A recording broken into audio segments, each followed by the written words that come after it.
Bonjour à toutes et à tous, bienvenue dans ce nouveau rendez-vous, cette nouvelle édition de Panel Hebdo, votre rendez-vous d'information sur Global Africa, Télésud. Panel Hebdo, c'est l'actualité, revue, revisitée et même bousculée en toute liberté par les chroniqueurs invités à nous livrer leurs commentaires, leurs décryptages, analyses et parfois leurs humeurs sur les grands faits de l'actualité en Afrique et dans le monde. Nous sommes aujourd'hui en compagnie des chroniqueurs, j'allais dire habituels, mais enfin, vous les connaissez, Maître Jean-Paul Benoît, bonjour. Bonjour. J'aime bien le terme bousculer. Ah ben, très bien, ben, écoutez, je vous l'avais réservé d'ailleurs, hein, vous étiez destiné. Ah ben merci. Maître Jean-Paul Benoît, avocat, député européen honoraire et ancien haut fonctionnaire.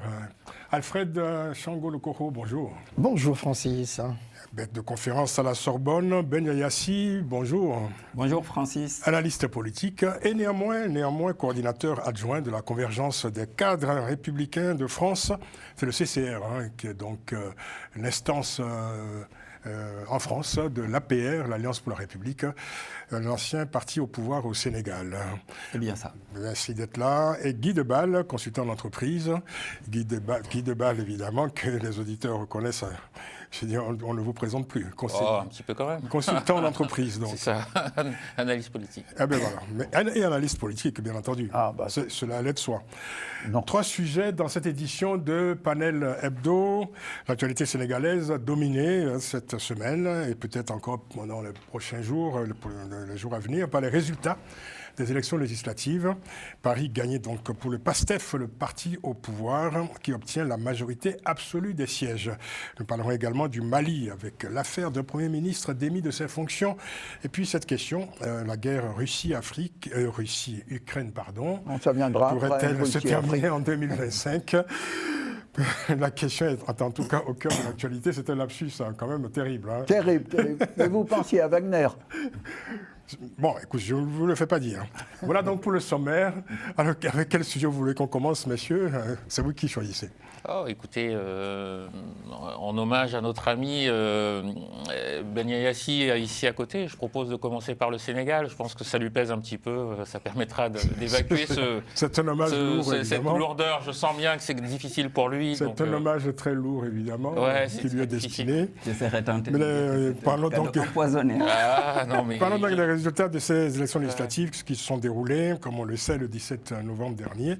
Paris gagne donc pour le PASTEF, carton plein, hein, pour le parti au pouvoir au Sénégal, qui remporte largement ces législatives, avec plus de 120 sièges. Hein, on n'a pas fini d'en compter, on en est à 130 désormais. 130 sur 165 quand même au Parlement. Et une victoire massive, hein, bien au-delà des pronostics. Alors, Ben Yayassi, grosse surprise ou ne me dites pas que vous y attendiez? Bon, disons que c'est la tradition qui a été respectée au Sénégal. Mais la tradition massivement respectée, oui. Quelle tradition? Massivement respectée, oui, on peut le dire. Mais il faut remonter aux années 80. Au milieu des années 80, pour voir un parti au pouvoir, c'était le Parti socialiste à l'époque d'Abdou Diouf, avoir une majorité aussi confortable, voire massive, hein, au sein de l'Assemblée. Oui, c'était la première fois avec le président Abdou Diouf. On l'a eu une deuxième fois avec le président Abdoulaye Wade en 2000. Et on l'a eu en 2012 avec le président Macky Sall, qui avait 53% des suffrages. Et cette fois-ci avec le PASTEF et sa liste avec 56%. Et c'est un parti seul qui remporte cette majorité absolue et non pas une coalition. Oui, c'est la particularité, c'est le PASTEF seul avec sa liste qui est partie à ces législatives, rappelons-le, qui sont des législatives anticipées et qui vont permettre à l'actuel pouvoir qui s'est installé depuis mars 2024 d'avoir les coups des franches et de pouvoir dérouler les promesses qui ont été faites aux Sénégalais. Maintenant, la conséquence, c'est que, voilà, la liste, il y a certaines listes qui étaient avec le PASTEF il y a 2 ans auparavant dans une coalition. Certaines de ces listes ont bien chuté. Je peux donner comme exemple Tahaou qui était à 11 députés dans les Yewi qui se retrouve avec un seul député. Le PUR qui était à 11 députés qui se retrouve avec un seul député. Le PDS de Abdoulaye Wade qui était dans cette coalition avec 25 députés qui se retrouve avec 2 députés. Et le PASTEF tout seul qui passe de 23 députés à environ 130 députés. On attend la confirmation par l'autorité compétente, à savoir le premier président de la Cour d'appel de Dakar, qui a autorité pour déclarer la validité et les résultats de ces élections. Alors je comprends votre amertume, Ben Yassi, évidemment, parce que quand on voit le score de l'opposition, on voit bien que la participation de l'ancien président Macky Sall n'a pas porté les effets qui étaient escomptés. Est-ce que c'était pas une mauvaise idée finalement de ramener aussitôt l'ancien président dans le jeu politique, dans le jeu électoral? Oui et non. Oui, parce qu'il était en retrait de la vie politique pour ne pas gêner le pouvoir qui s'est installé. Non, parce que c'était une demande également des militants. Ils voulaient qu'il revienne parce qu'on avait besoin également. C'est un ratage complet. C'est un ratage complet. C'est pas un ratage complet, dans la mesure où on se retrouve minimum avec un groupe parlementaire au Parlement. Et également c'est une consolation. Le candidat. Ce n'est pas une consolation, c'est une réalité. Et Macky Sall ne sera pas au Parlement, de toute façon, il ne sera pas député. Il n'a pas encore tranché la question, mais il peut l'être. En tout cas, ce qui est intéressant, c'est de voir que notre candidat, qui était à la présidentielle avec ses 34%, et qui était d'office considéré comme le chef de l'opposition, la donne a forcément changé parce que lui, il se retrouve avec 7 députés. Donc, de facto, l'ancien parti au pouvoir, si on respecte cette tradition, devient le parti d'opposition. Le parti d'opposition et le chef de l'opposition. Et donc, c'est déjà quelque chose. Ça veut dire que sur l'échiquier politique, qu'on le veuille ou pas, l'APR compte encore. Et cette fois-ci, n'oubliez pas que l'APR était parti. Ma question, vous l'avez peut-être bien comprise, c'était de savoir si finalement Macky Sall n'était pas davantage un problème qu'une solution. Oh, c'est pas un problème pour nous. C'est pas un problème pour nous parce qu'en fait, il est encore jeune. C'est vrai qu'il y a une émergence de nouvelles générations. D'une nouvelle génération sur l'échiquier politique. Mais lui, vu qu'il est né après les indépendances, il est d'accord. Et ensuite, on a encore besoin de lui parce que l'APR... Mais oui, on peut dire qu'il y a quand même un paradoxe dans cette élection. Évidemment, c'est la bérésina de l'opposition. Le PASTEF a gagné le gros lot. Mais en même temps qu'on a balayé les anciennes figures politiques, les anciens partis politiques, l'émergence des nouveaux partis politiques, il y a quand même une chose que les Sénégalais ont faite, c'est-à-dire d'élire quand même Macky Sall malgré tout député. Le paradoxe, il est là. Il était tête de liste, c'est automatique. Oui, non, il n'y a pas d'automaticité. C'est-à-dire que s'il avait été rejeté en tant que tel, en tant que personne, il n'aurait même pas été élu. Soit qu'on a assisté en mars dernier, mon cher Alfred, c'était littéralement un référendum pour ou contre Macky Sall. C'était un rejet de Macky Sall et du système. Oui, mais c'est là où et d'un système qu'il incarnait. Exactement, c'est pourquoi je dis que c'est un paradoxe. C'est-à-dire qu'il ne s'est pas présenté à la présidentielle. Deux, il a désigné un autre candidat qui a été battu. Et donc, de manière nette et claire. D'accord ? Maintenant, il s'est retiré, on a fait appel à lui pour qu'il revienne, qu'il prenne la tête de la coalition.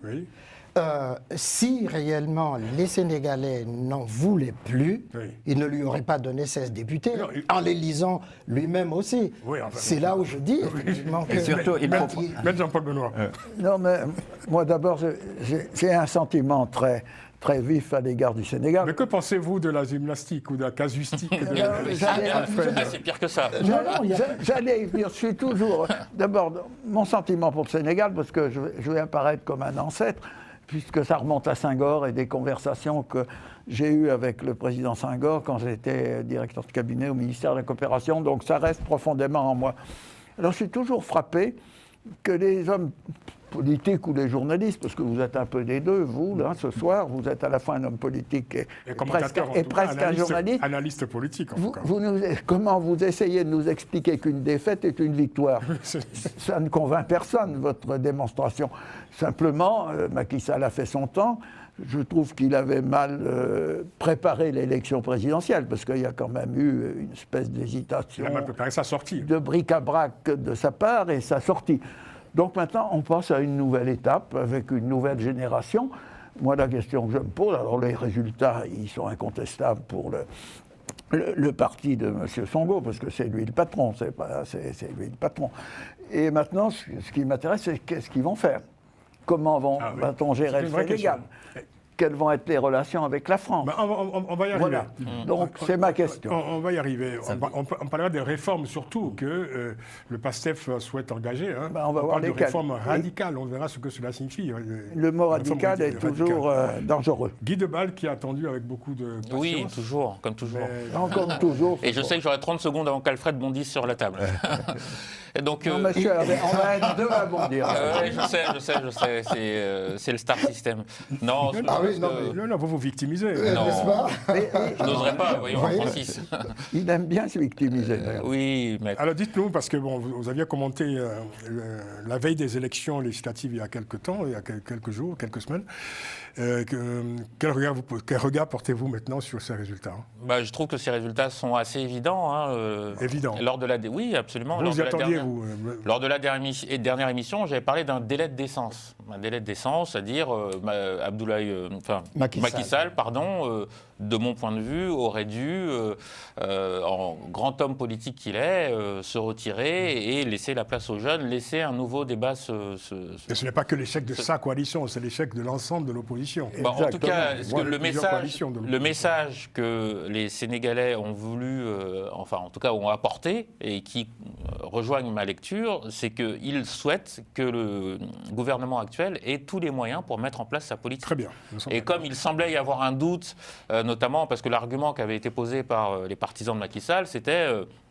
ça fait 7 mois qu'ils sont là, ils n'ont pas pu dérouler leur programme, donc virez-les. Sauf qu'ils étaient là depuis 7 mois et ils n'avaient pas de majorité pour appliquer leur programme. Donc les Sénégalais ils ont un mandat robuste. Ils ont un mandat clair et maintenant ce sera jugé sur pièce. Donc tant mieux, je trouve que le Sénégal effectivement est un exemple démocratique de ce point de vue et c'est que ça continue comme ça. Voilà, je trouve que c'est très très bien. J'apprécie beaucoup votre pondération mais... inédite. Hein. Benyaya Yassi. Alors, c'est un chèque en blanc pour le PASTEF, cette victoire massive? Pas forcément. Pas forcément, parce que, comme on l'a dit... il y a des chèques sans provision. L'électeur sénégalais est très exigeant. Et à travers les résultats, on peut également dire que c'est une façon de signer un arrêt de mort pour les formations politiques classiques. C'est ça. Ça, c'est la première leçon à tirer. Et nous, ça veut dire que la population, en tout cas, tourne la page aux formations politiques classiques. Donc, et ensuite, c'est un électorat qui est nouveau, pratiquement beaucoup de jeunes. Disons que 70% de la population sénégalaise a 35 ans ou moins de 35 ans. C'est un électorat branché sur les réseaux sociaux. Et surtout, c'est un électorat qui est très sensible aux questions relatives aux finances publiques. Et cette question a été agitée par le PASTEF à travers sa stratégie des 3M. Et cet électorat les attend à ce niveau. Est-ce que maintenant les autres formations politiques qui ont subi ces défaites, le cas de l'APR, il va falloir se réinventer. Et c'est à ce niveau que le président Macky Sall est attendu, accompagner les militants qui sont encore là, restructurer l'APR qui est encore une force politique, parce que si on l'a vu à travers ces résultats, il y a des bastions qui ont été gardés par l'APR. Parce que sur les 16 probables, oui, mais pas beaucoup, mais c'est très significatif, maître, parce que sur les 16 probables députés... C'est une démocratie quand même. Oui, sur les 16 probables députés, laissez-moi juste finir, sur les 16 probables députés, 8 l'ont été sur la liste nationale et 8 l'ont été sur les listes départementales. Très bien. Donc ça veut dire qu'il y a un maillage du territoire national, surtout vers le Fouta, en descendant un peu... C'est une implantation. C'est une implantation. Guy Debal a sollicité la parole. Alors, Maître Jean-Paul Benoît a été frappé par le fait que les hommes politiques avaient tendance, et certains journalistes avaient tendance à réhabiller des défaites en victoire. Moi, je suis... Moi, je n'ai pas été frappé, non, ça va. Symboliquement. Je suis stupéfait, par l'analyse que porte mon ami Benyaya Yassi. Stupéfait quand même. Oui, stupéfait, parce que vous savez, parfois en politique, je trouve que certains hommes politiques manquent de hauteur. Après une défaite pareille, on parle du Sénégal, mais on pourrait parler des États-Unis. Restons au Sénégal. Il me semble que l'éthique politique même, on n'est pas dans les programmes ou dans les stratégies, mais l'éthique politique même, parce que vous savez, la politique, c'est aussi fait de symboles. Et on parle souvent de confiance, de rupture de confiance démocratique entre le peuple, etc. C'est pas que lié au programme, c'est aussi lié à l'attitude des hommes politiques. Et après une défaite aussi cinglante, qui est un message extrêmement clair, il m'aurait paru assez sain que, on va dire, l'ex-coalition au pouvoir, l'ex-majorité, prenne acte. Et plutôt que de partir dans des calculs, non, mais on a perdu, mais pas vraiment. Parce que si on regarde, peut-être que... Je finis, s'il vous plaît, après. Je finis. L'intercoalition a reconnu. Je finis en deux mots. Laissez terminer. Je finis en deux mots. C'est spécieux. Souffrez. Vous avez votre temps de parole aussi. C'est très spécieux. Pour les téléspectateurs, laissons Guy aller jusqu'au bout de son Oui, mais c'est très spécieux son propos. Vous pourrez lui répondre en quelques instants. Vous êtes un grand démocrate, ça se voit. Vous savez, voilà, je pense que dans une démocratie, c'est bien de temps en temps que les hommes politiques face à une défaite qui est... défaite, le mot défaite est assez faible, prennent du recul et analysent les choses froidement pour savoir quel message passer à la population. Un message pour vous. Hein. Enfin, vous voulez dire qu'il faut qu'ils aient la défaite modeste, c'est ça? Oui, absolument. Ils l'ont modeste, Francis, cette défaite. le jour même, le président Macky Sall a sorti un communiqué. Il a reconnu sa défaite. Ah oui, très bien. Ça a été avec une grande élégance. Avec une très grande élégance. Absolument. Mais rien ne mais c'est aussi devenu une tradition sénégalaise. Mais oui, exactement. On l'a vu en 2000, on l'a vu en 2012, les présidents, les sortants ont appelé les vainqueurs pour les féliciter. Vous savez, en matière d'élection, il y a des choses qu'on ne peut plus changer au Sénégal. On a l'habitude de dire, depuis le code électoral consensuel sous Abdou Diouf jusqu'à maintenant, avec les réformes qui ont été faites, avec une administration électorale qui est là, même si l'organisation et les moyens logistiques sont logés au niveau du ministère de l'Intérieur, si même le ministre de l'Intérieur peut avoir une coloration politique, aucun gouvernement, aucun parti au pouvoir ne peut tripatouiller les résultats des élections. C'est déjà quelque chose de verrouillé. Maintenant... En tout cas, j'ai eu votre réponse, ce n'est pas un chèque en blanc, et en démocratie, il n'y a pas de chèque en blanc, c'est ça? Tout à fait. C'est exactement cela. C'est-à-dire que ce n'est pas parce qu'on est battu à plate couture politiquement qu'on est mort, qu'on disparaît. Et la preuve, c'est que les Sénégalais ont donné une majorité absolue au PASTEF. Ils ont donné à l'opposition le nombre de députés qu'il faut pour qu'ils soient représentatifs quand même de ces circonscriptions.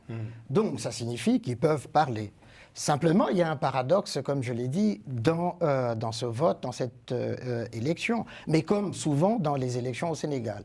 D'un côté, on donne au parti qui a gagné tous les pouvoirs, et l'opposition finalement est réduite à la portion congrue, et on se retrouve presque dans une situation de parti unique, parce qu'au fond,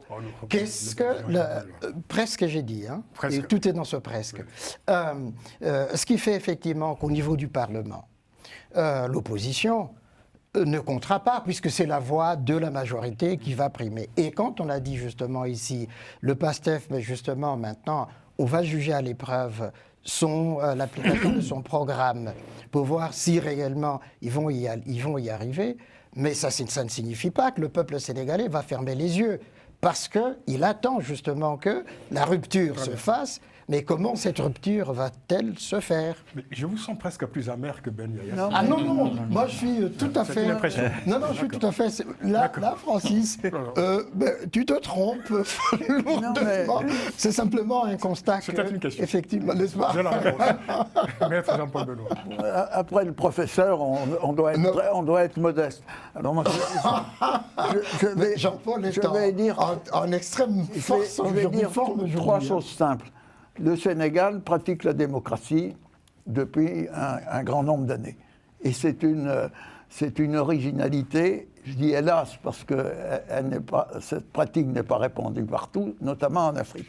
Et ce scrutin est l'expression démocratique voulue par le peuple sénégalais. Deuxièmement, plus les pouvoirs qu'on donne sont importants, plus le peuple sera exigeant. Exactement. Donc la majorité absolue, enfin, ou plus, qu'on a donnée, oblige le parti au pouvoir à réussir et à se garder de toute démagogie. Et j'arrive troisièmement, puisqu'ils ont beaucoup parlé pendant la campagne électorale des problèmes financiers. Oui. Le premier problème qui va se poser, c'est le problème de la loi de finances et des négociations avec le Fonds monétaire international. Et ça n'est pas simple. Et en disant ça, je pense aussi à notre pauvre Premier ministre français. C'est pour ça que je ne donne aucune leçon à mes amis africains sur la gestion gouvernementale. Notre pauvre Premier ministre qui essaie, envers et contre tous, de proposer un budget. Et sa seule explication, c'est de dire on m'a demandé de faire un budget en 15 jours, ça ne s'est jamais vu. Donc ça l'excuse de tout. Vous parlez donc de Michel Barnier, bien sûr. Juste pour vous avez compris Je précise pour ceux qui nous écoutent de l'autre côté du monde. Ben Yassi. Alors, rapidement, pour conclure. Ousmane Sonko a beaucoup parlé pendant sa campagne de réformes radicales, en disant donnez-nous une majorité absolue pour que nous puissions donc engager ces réformes radicales. Quelles seraient ces réformes radicales tant attendues par les Sénégalais, selon vous? Je pense que les Sénégalais attendent... Radical, j'ai dit. Radical, moi je ne vois pas, en dehors de le projet qu'ils ont d'instaurer une vice-présidence. Je ne vois aucun changement. Oui, les vice-présidents, ça ne sert pas à grand-chose en général. On l'a déjà... Vous n'avez pas lu leur programme alors? Il n'y a rien de nouveau sous le soleil. Non. Maintenant, moi je vais conclure par des erreurs qu'il faudrait éviter. Non, mais je vous demandais leur programme, vous me parlez de leurs erreurs. Mais en dehors du poste de vice-président qu'ils veulent créer. Mais sortez un peu de votre peau de militant politique. Non, non, là, je m'adresse à l'analyste politique en disant quelles pourraient être ces réformes radicales. Dites-le pour ceux qui ne sont pas sénégalais, parce que ceux qui ont voté attendent des réformes dites radicales.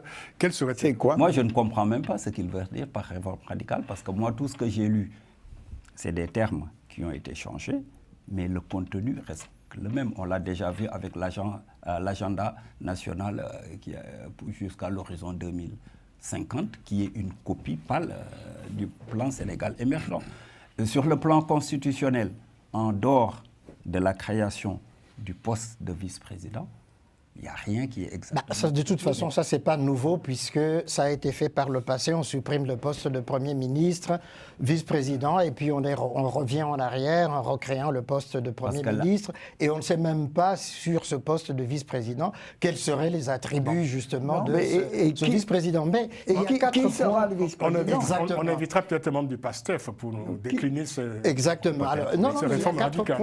Qui sera le vice-président? C'est ce qui est intéressant. Ces réformes-là, Francis, en réalité, ils ont posé 3 ou 4 axes de travail sur la souveraineté, n'est-ce pas? Oui, sur la souveraineté économique, sur la souveraineté financière, et puis sur la question de la maîtrise du destin économique du Sénégal, enfin du sous-sol du Sénégal, d'accord?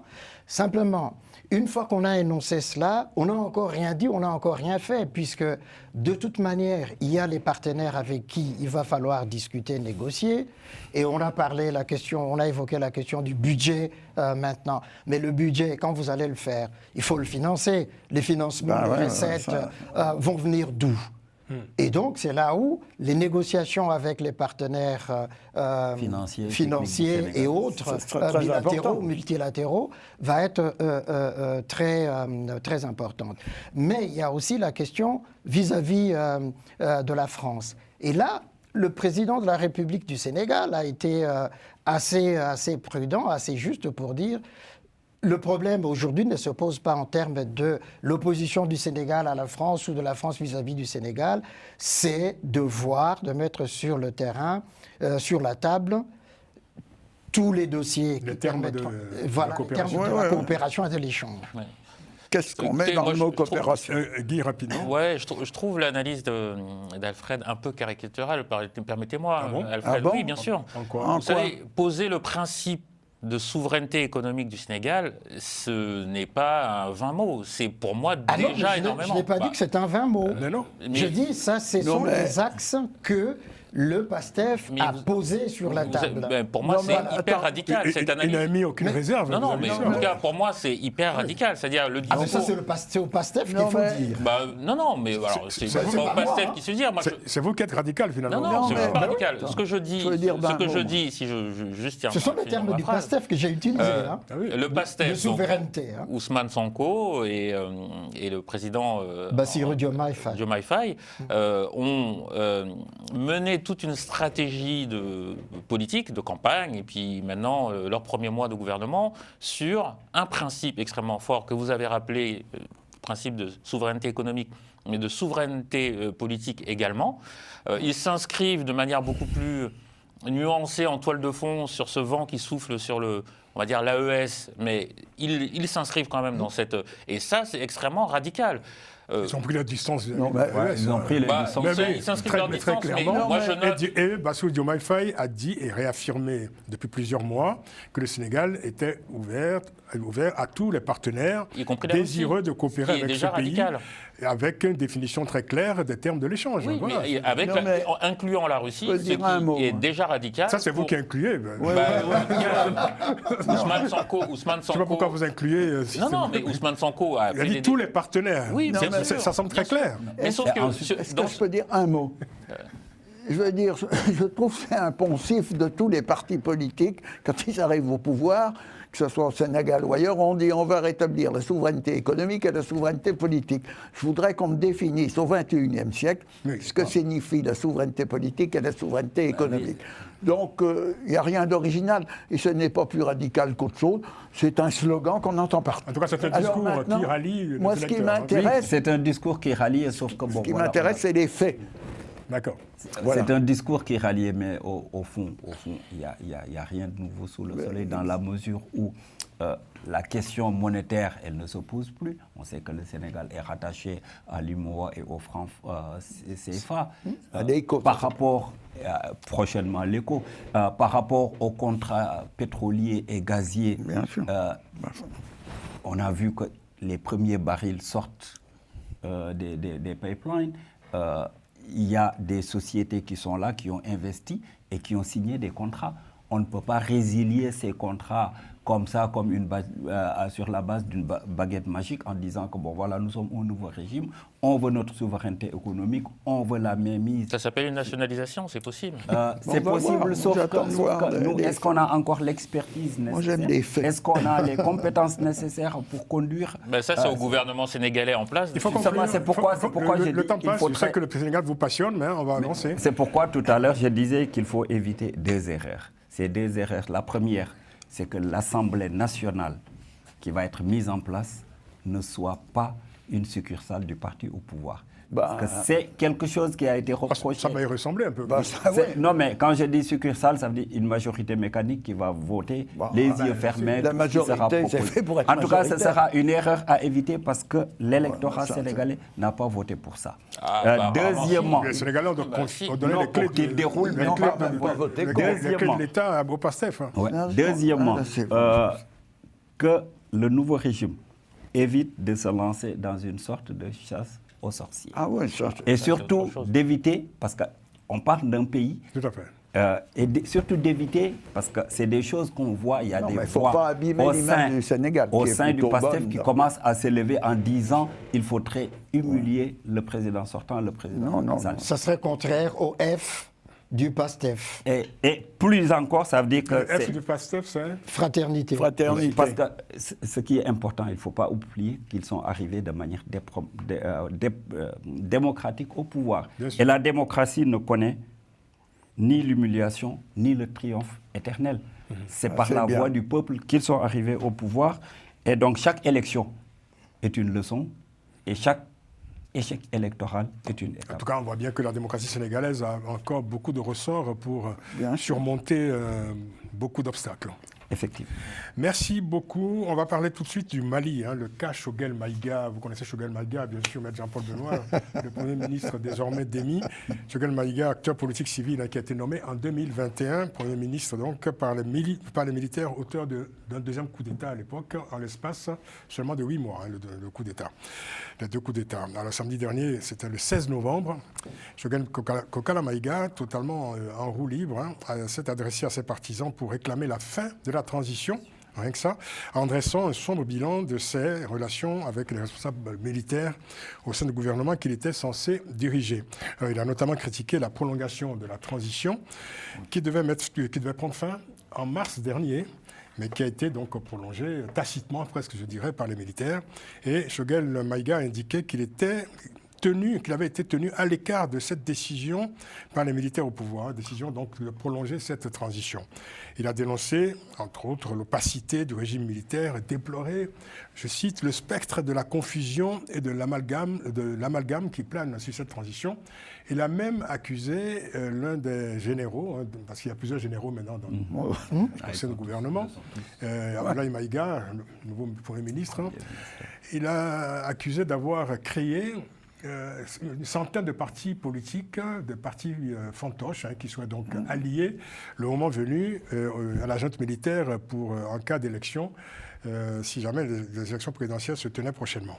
Alors pour les dirigeants militaires du Mali, cette sortie de Choguel Maïga était la sortie de trop, puisque depuis hier, mercredi, le Premier ministre a été démis de ses fonctions avec l'ensemble du gouvernement.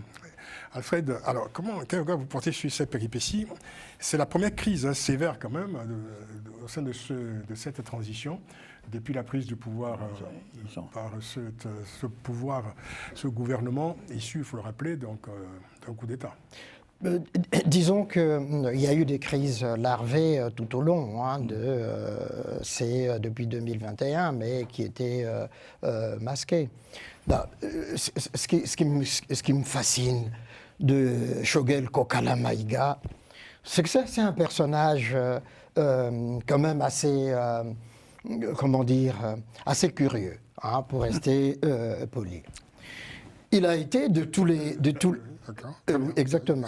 Un euphémisme. N'est-ce pas? On peut dire étrange. N'est-ce pas? Il a été de tous les combats politiques, d'abord contre Ibrahim Boubacar Keïta, mais ce qu'on oublie de dire... Après avoir été ministre. Oui, exactement. Mais ce qu'on oublie aussi de dire, c'est que c'est l'imam Diko, quand même, qui était à la tête du M5 RFP. Et que lui, évidemment, un opportuniste, s'est engouffré dans la chose pour pousser à la démission. Voilà, ça c'est un. 2, il n'est pas né de la dernière pluie, quand même. Ce n'est pas un vieux singe qu'on apprend à faire des grimaces. Il savait très bien qu'il servait de caution, tout simplement, à la junte militaire au pouvoir, mais que tôt ou tard, il allait être écarté. Ce qui est arrivé justement quand il a fait son AVC, et comme un Maïga en chasse un autre, c'est le même aujourd'hui Abdoulaye Maïga qui l'avait remplacé au moment où il était en soins. Et au fond, il avait très bien compris à son retour justement de son traitement que tous les pouvoirs étaient au fond, désormais dans les mains des militaires. Ils avaient eu ce qu'ils voulaient justement jusqu'au moment de son AVC, c'est-à-dire cette caution morale civile. Et puis après, ils en ont fait qu'à leur tête ce qu'ils ont voulu. Puisque vous parlez de la crédibilité de Choguel Maïga, il faut quand même préciser que quand il se plaint qu'il a été tenu à l'écart de la décision de prolonger la transition qui devait se terminer en mars dernier, c'est le même Choguel Maïga qui avait quand même trouvé les mots pour justifier cette prolongation de la transition avec des arguments plutôt discutables d'ailleurs, il y a quelques mois. Et au fond, ce qu'il a fait là, de toute façon les militaires n'allaient pas, sinon sans se tirer une balle dans les pieds, le maintenir. Ils voulaient partir parce qu'ils n'avaient plus de pouvoir. Oui, voilà. C'est un Premier ministre sans pouvoir. Exactement. Et donc, il a cherché une manière de sortie par le haut. Mais c'est risqué pour lui. Est-ce que c'est par le haut, finalement? Non. Enfin, c'est ce que lui voulait, justement. Et au fond, les militaires se sont arrangés, justement, pour le virer, pour le faire partir. C'est la suite qui sera intéressante, justement, pour voir, le moment venu, s'il va être candidat à la prochaine présidentielle, et si, effectivement, il va être à la tête de l'opposition au Mali. Alors que quelle opposition contre la junte, vous voulez dire? Oui, alors qu'il a tout fait pour éliminer les autres opposants avec la junte. Donc il y a un nouveau Premier ministre qui a été donc nommé, donc Abdoulaye Maïga, colonel devenu général. Hein, exactement. Donc c'est devenu maintenant un gouvernement de généraux. Et aujourd'hui, le gouvernement est entièrement militaire. Mais quelqu'un a même plaisanté, si je puis me permettre, en disant désormais le Mali est une caserne militaire. Mais oui, mais pourquoi? Parce que justement, comme je le disais tout à l'heure, ils avaient besoin au départ d'une caution civile. C'est ce qu'il a fait. D'ailleurs, on les a vus, les deux compères aux Nations Unies pour taper sur la France, etc., la Russie, Abdoulaye Maïga et tout. Mais en même temps, on voyait déjà poindre ce qui vient d'arriver, c'est-à-dire cette concurrence entre les deux Maïga. L'un militaire se considérait comme plus légitime que le civil qui a fait tous les gouvernements, etc. Et que, à ses yeux, c'était un opportuniste, mais ils en avaient besoin maintenant. Ils le jettent comme on sacrifie des vieilles chaussettes. Un commentaire? Le commentaire, je pense qu'Alfred a tout résumé. Je dirais que le Premier ministre sortant donc, voulait le beurre et l'argent du beurre, il n'aura aucun des deux. Par contre, il a choisi le déshonneur et la défaite, et il aura les deux. Effectivement. C'est là où je te trouve très sévère. C'est pour entamer la discussion, parce que je trouve qu'aujourd'hui... il ne fait que dire autrement ce que vous disiez. Très sévère. Oui, non, mais alors, mon dernier propos s'appuie sur le fait, justement, évidemment, je pense qu'il ambitionne une candidature, sauf qu'il va avoir beaucoup de mal à se présenter comme un opposant crédible, après avoir servi de caution pendant 3 ans. Et après être parti dans des conditions qui sont maintenant publiques et qui sont assez dégradantes, je pense, pour l'image de ce chevalier blanc que j'imagine il souhaite endosser dans quelques mois pour briguer la magistrature suprême. Oui, mais Guy, moi je ne serais pas aussi sévère que vous. C'est vrai qu'il se savait sur le départ, mais il ne voulait pas prendre la décision sur lui-même. Il a attendu d'être viré, donc. D'être démis. Oui, et ça lui donne une certaine... en prononçant un discours quand même qui était un discours d'opposant. Oui, il s'y attendait. Non, mais il fallait une provocation. Il a attendu, les choses n'arrivaient pas. Oui. Il a pris une initiative de les provoquer pour se faire éjecter de son poste.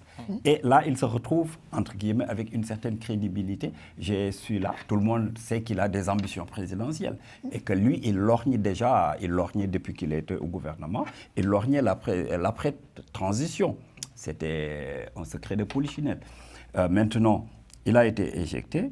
Il se met au devant de la scène en disant que j'ai une certaine crédibilité. Je suis peut-être, je ne dirais pas le Messie, mais l'homme politique idéal pour au moins l'après-transition. Sauf qu'il a oublié que quand il était avec la junte, il leur servait de caution civile. Non seulement il leur servait de caution civile, mais il s'était mis à dos une partie de la première coalition M5 RPF. Et on l'a vu quand il a fait sa sortie, le restant de cette coalition a sorti une déclaration en fustigeant son attitude, à côté même des soutiens du pouvoir qui sont allés jusqu'à demander son départ sous 72 heures. Est-ce que cette stratégie est payante?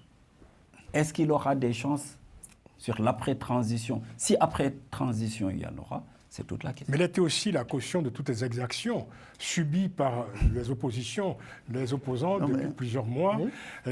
Avec, on sait, entre autres, qu'on a le sort réservé à ces 11 leaders de l'opposition qui sont actuellement emprisonnés, maintenus toujours en détention. Et voilà, c'est quand même un Premier ministre qui a été, plus qu'une caution, il a totalement adhéré au projet de cette junte. Non, mais moi ce qui me fascine, et tristement, ça me fascine tristement, c'est que ces jeunes qui prennent le pouvoir expliquent leur coup d'État en disant on va instituer la bonne gouvernance, on va instituer la clarté, la transparence, on va supprimer la corruption et on va avoir... On va supprimer la sécurité. Et on va assurer la sécurité. Et il se passe exactement le contraire, parce qu'aucune des jeunes au pouvoir n'a réussi et n'a mis en œuvre le programme sur lequel il a abusé la population, parce qu'on a abusé la population. Et puis sur les transitions, c'est un classique. La transition, on veut que ce ne soit pas une transition et qu'elle dure.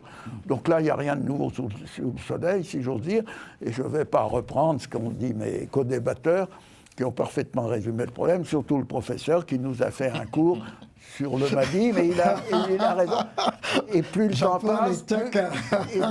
passe, plus je deviens son élève. Alors on va conclure sur le Mali. En attendant, on n'a toujours aucune idée en attendant sur l'issue de la transition. Mais du tout. Non, mais de toute façon, peut-être, probablement, d'ici à la fin de l'année, il y aura des élections, mais les militaires, peut-être, de cette année-ci, mais peut-être. Je dis bien peut-être. Le mois prochain. On est en 2024. Exactement. Vous savez, peut-être. Il y a encore processus engagé. Non, mais justement, Choguel Kokala Maïga leur a donné justement la raison de ne pas faire l'élection immédiatement. Mais on peut imaginer que d'ici le mois de février, ça pourrait l'être, ou au mois de mars. Il n'y a aucun signal. Il n'y a aucun signal, effectivement. Il n'y a pas de date. Mais pour un pouvoir militaire, le pire, c'est les élections. On est tout à fait d'accord, mais ils sont capables... Il y avait une date, c'était au mois de mars, la fin de cette transition, finalement, a été reconduite de manière parfaitement informelle. Bien sûr. S'inédier. Oui. Mais on n'est pas dans un état de droit. Les dictatures militaires, c'est le contraire de l'état de droit. C'est tout. Quand on a dit ça, c'est bon de le rappeler. Il faut le rappeler. Dans les régimes qu'on va qualifier pompeusement illibéral africains, il y a un dicton africain qui est maîtrisé apparemment par la junte, c'est qu'on n'organise pas d'élections qu'on va perdre. Donc, exactement. Je ne sais pas s'il y aura une élection cette année. Ce qui est certain, c'est que l'élection arrivera quand ils seront sûrs de la gagner. C'est parce que ce soit le propre des régimes libéraux. Oui.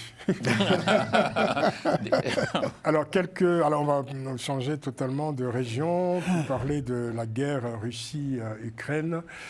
Cette semaine a été marquée par le 1000e jour de ce conflit. Une question qui se pose actuellement, c'est de savoir si cette guerre pourrait se terminer, prendre fin en 2025. C'est en tout cas ce que souhaite Volodymyr Zelensky, qui souhaite la fin de cette guerre par des moyens, dit-il, diplomatiques. Et il y a quelques jours, Vladimir Poutine a lui aussi évoqué, en d'autres termes, la fin probable de cette guerre. Le problème, c'est que les deux dirigeants ne sont pas du tout en phase, c'est le moins qu'on puisse dire, sur les conditions qui permettraient de mettre fin à ce conflit. Et une autre question qui est au cœur de l'actualité, qu'en serait-il de l'engagement des États-Unis à partir de janvier 2025, lorsque Donald Trump sera installé à la Maison-Blanche. Alors, beaucoup de questions, Maître Jean-Paul Benoît, mais aussi beaucoup d'inquiétudes désormais sur la scène internationale quant à l'évolution de ce conflit. Vous avez raison de rappeler que c'est le 1000e jour, et le 1000e jour me fait penser aux milliers de victimes que cette guerre a provoquées, aussi bien en Ukraine que parmi les Russes. Alors il y a un certain nombre, là je vais dire des banalités, mais on les rappelle pour la clarté du débat. Il y a un certain nombre d'éléments nouveaux qui viennent de se produire. Effectivement, l'élection de M. Trump, j'y reviendrai. Le fait, et c'est un élément important, que la Corée du Nord, c'est-à-dire des troupes étrangères, viennent se battre aux côtés des Russes. Donc c'est une forme d'interséction du conflit. Et ça pose un nouveau problème. Troisièmement, il y a la décision de Biden, et je suppose que cette décision qu'il a prise de permettre aux missiles américains de frapper sur le territoire russe a été évoqué, des missiles ATCMS, que cette décision a été prise, je ne veux pas dire en accord, mais en tout cas, lors de l'entretien entre Trump et Biden, puisque les deux, pour une fois, ont dit que cette passation de pouvoir ou cette gestion commune pendant les 2 mois qui arrivent s'était passée d'une manière apaisée. Donc c'est d'une certaine façon rassurant. Moi, je n'ai jamais pensé que l'Ukraine pouvait gagner la guerre pour plusieurs raisons, je ne vais pas y revenir, et notamment le fait que la population russe est beaucoup plus importante que la population ukrainienne, et même si Poutine a maintenant des difficultés à faire venir des soldats russes, c'est pour ça qu'il fait venir les Nord-Coréens. Alors qu'est-ce qu'on peut faire ? Zelensky a nuancé son propos, il a eu plusieurs propos, et son dernier m'a interpellé, il a dit nous allons aboutir à une négociation, c'est la diplomatie par la force. Et il a employé ce terme. Exactement. Ce qui sous-entend que Trump ne va pas tout lâcher tout de suite.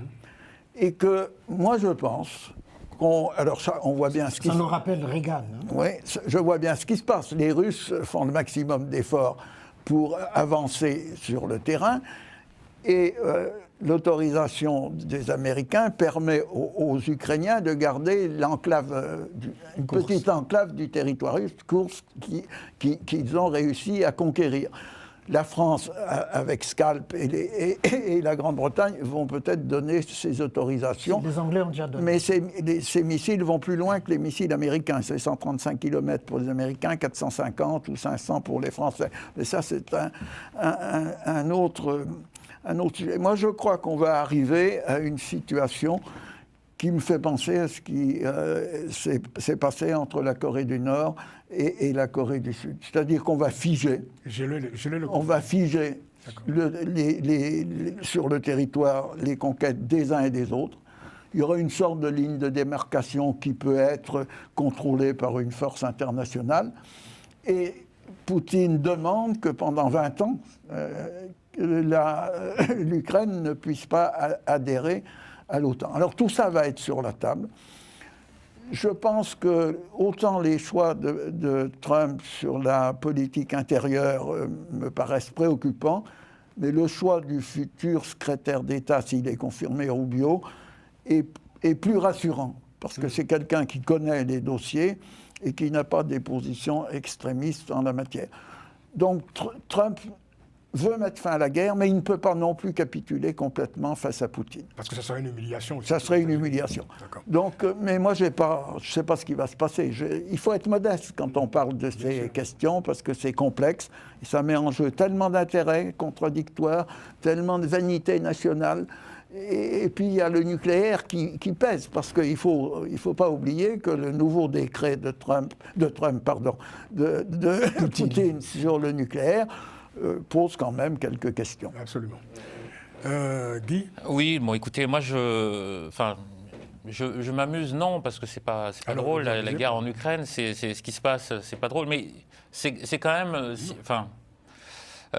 c'est un spectacle assez particulier de constater, d'écouter tous ces commentateurs, ces observateurs politiques de la guerre notamment, qui pendant 2 ans nous ont expliqué que les Ukrainiens seraient à Moscou bientôt, que Poutine allait capituler, que l'économie russe allait s'effondrer, etc., etc. La guerre, c'est pas un jeu. Et il se trouve que celui qui a le plus de moyens finit par gagner, et celui qui en veut le plus finit par gagner. Poutine, la Russie est un pays qui était acculé et qui n'avait pas d'autre choix que de gagner. Sinon, évidemment, et Poutine l'a toujours dit, il utiliserait l'arme nucléaire. Donc la situation dans laquelle nous en sommes aujourd'hui, elle est simple. C'est un résultat de ce rapport de force. La Russie l'agresseur, quand même. On est d'accord. Bon, écoutez, cette notion d'agresseur... Il faut jamais oublier la source du conflit. Non, mais écoutez, moi, je ne veux pas revenir sur la source du conflit, parce que c'est un autre débat. C'est essentiel. Comme je sais que je n'aurai pas 5 minutes pour parler, que j'ai quelques secondes... Jusqu'à présent, je ne t'ai pas interrompu. Non, mais je veux juste finir, si c'est possible. Je veux juste finir. Bon, bref. Je peux dire d'un mot. Écoutez, je veux juste finir ma phrase, Maître Benoît, s'il vous plaît. C'est un dialogue statique d'un mot. Je veux juste finir ma phrase. Alors, vas-y. Bon. Moi, je note que le fils à Donald Trump a quand même tweeté en expliquant à Volodymyr Zelensky qu'il n'avait plus que 38 jours avant que son argent de poche soit coupé, et que la position de Trump a toujours été claire. Le fils n'est pas le président. Hein. C'est un des stratèges de sa campagne. C'est un des stratèges de sa campagne. Stratège ou pas, c'est pas le président de la République. Donald Trump a toujours dit, et jusqu'ici, pour l'instant, toutes les décisions qu'il prend vont dans le sens des engagements qu'il a pris. Il a toujours dit que lorsqu'il sera investi président, la guerre s'arrêtera en 24 heures. Je pense que les choses vont dans ce sens. Et oui, Biden, un peu pris de panique, autorise des tirs à longue portée. Mais vous aurez remarqué comme moi que les Russes ont répliqué avec un tir de missile intercontinental qui, cette fois-ci, n'était pas équipé d'armes nucléaires. Donc le message est très clair. et d'ailleurs, le fils Trump, a dit toujours pas de fonction d'ailleurs, toujours au sujet de cette autorisation. Non, mais pour dire que Trump et Biden ne sont pas sur la même ligne, toujours au sujet de cette autorisation. Ça, on le savait. Vous aviez l'air de dire qu'ils étaient pour une fois sur la même ligne. Le fils Trump a quand même dit que la décision de Biden était une volonté de déclencher la troisième guerre nucléaire. Personne n'en veut. Vous êtes un peu resté dans la campagne électorale, alors que là, évidemment, Trump est face à la réalité du pouvoir désormais. Les choses sont beaucoup plus complexes. Ce que je voudrais dire très rapidement, incontestablement, après la chute du mur de Berlin, il y a eu des erreurs des États-Unis et de l'Europe dans les relations avec ce qu'était l'Union soviétique, puis la Russie. Il y a eu un certain nombre d'engagements qui n'ont pas été tenus. C'est un débat en soi et on peut y revenir. Mais il faut quand même être clair, l'agresseur, c'est la Russie. C'est quand même la Russie qui a envahi un territoire. Et donc là-dessus, il ne faut pas biaiser, il faut être net. Il faut être clair là-dessus, oui. Voilà. Ben Yayer, c'est vous qui allez conclure. Oui, en fait, ce qu'on voit, c'est que de part et d'autre, tout le monde veut la fin de la guerre. Mais chacun ne veut pas donner l'impression d'avoir été humilié. D'une opération spéciale, en début, on est passé à un envoi de troupes de Pyongyang, des troupes combattantes, alors que Pyongyang, jusqu'à présent, était fournisseur d'armes et de munitions à la Russie. C'est vrai. L'Ukraine subit la suprématie aérienne de la Russie à travers les drones qui détruisent des installations vitales pour l'économie ukrainienne, pour la population et qui fait d'importants dégâts. À un moment donné, chacun veut la fin de la guerre. Et le président Zelensky a dit quelque chose de clair, par des voies diplomatiques, et que l'Ukraine ne soit pas toute seule. Oui. Ça a été également dit. Et il a dit 2025. Et 2025. Et rappelé justement qu'elle est derrière l'Ukraine, peu importe ce qui arrivera demain, si les États-Unis se retiraient, l'Europe ne lâchera pas l'Ukraine. Et pour terminer, on n'a pas parlé de l'Europe d'ailleurs, des limites de l'Europe. Effectivement, j'allais en venir. L'Europe est totalement divisée sur le sujet et le coup de fil du chancelier allemand est un épisode très faible. J'allais y venir, ça veut dire que déjà... Le chancelier allemand est très faible. Concluez. Les belligérants, Angela Merkel. Les belligérants, chacun va son... C'est la directrice de Mercedes. Qu'il y ait des positions figées au moment des négociations. Bien sûr, c'est normal. Et maintenant, l'Ukraine a juste un petit problème. Le soutien de l'Union européenne, tant escompté, n'est pas là. Et ces deux principaux soutiens, en l'occurrence le président français et le chancelier allemand, ont des difficultés domestiques qui ne leur permettent pas de pouvoir agir comme ils se devaient l'être. Au niveau de la politique étrangère, c'est la fin de l'émission. Au niveau de la politique étrangère, une phrase, oui. Une phrase. La Grande-Bretagne, la France sont sur la même longueur d'onde et tous les autres pays européens. L'Allemagne a un chancelier qui est très faible. Oui, l'Italie, qui préside justement aujourd'hui. Vous avez un chapitre qui est tout à fait discutable, et même controversable. Non, en tout cas, l'Ukraine, tant qu'on ne lui pose pas la condition de libérer la Crimée, elle sera signataire de tous les accords de paix. Merci, merci beaucoup. On va y revenir forcément. Absolument. Affaire à suivre. Hein. Tout à fait. N'est-ce pas, professeur? Tout à fait. Merci beaucoup. Alfred Sango-Lokoro. Jean-Paul Benoît, merci. Merci. D'être venu. Ben Yassi, merci beaucoup. Merci, Francis. Et Guy Debal, merci à vous. Merci, Francis. Ça va, vous êtes heureux à la fin de cette émission? Je suis très bien. C'est magnifique. Non, vous êtes très détendu. Vous avez pu vous exprimer. On dirait pas qu'il neige dehors. Vous avez pu vous exprimer. Il a pu parler, là. Je suis un homme heureux. Merci. Tu as pu parler. Heureux et détendu. Très content. L'émission est réalisée comme chaque semaine par Romain Clicquot-Domingue. Merci à lui. Rendez-vous la semaine prochaine pour une nouvelle édition de Panel Hebdo. D'ici là, prenez grand soin de vous. À très vite. Merci.